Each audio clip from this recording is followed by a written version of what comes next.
Ons het nou heelwat verwys na Abraham, maar kom ons gaan kyk 'n bietjie na ander rolspelers uit die Ou Testament, onder andere Dawid en dit wat Dawid se nalatenskap vandag vir ons beteken.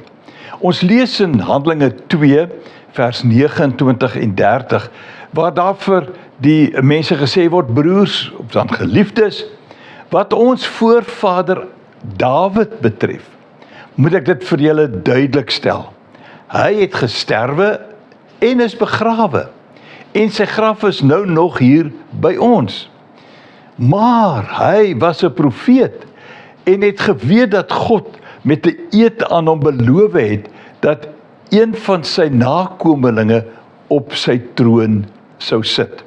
Nou hierdie is die inleidende woorde om te verduidelik dat Christus hierdie nakomeling is wat vandag op die troon sit. Met ander woorde, wat in beheer is, die een wat aanbid moet word, die een wat ons leer, of dat ek eerder sê, deur wie God aanbid word.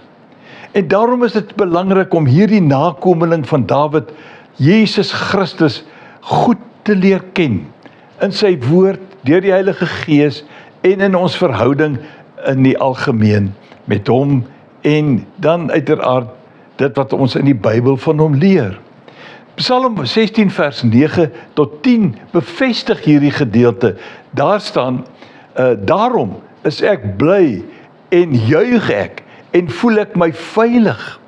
U gee my nie oor aan die dood nie, u laat u troue dienaar nie in die graf kom nie. Dis met verwysing uit die aard van die saak na Jesus Christus, wat begrawe is, wel in die graf, maar hierdie gedeelte wil eintlik sê, hy het nie in die graf gebly nie, hy het opgestaan uit die graf. Jesus Christus is die een wat dit vir ons gedoen het, en tot vandag regeer hy.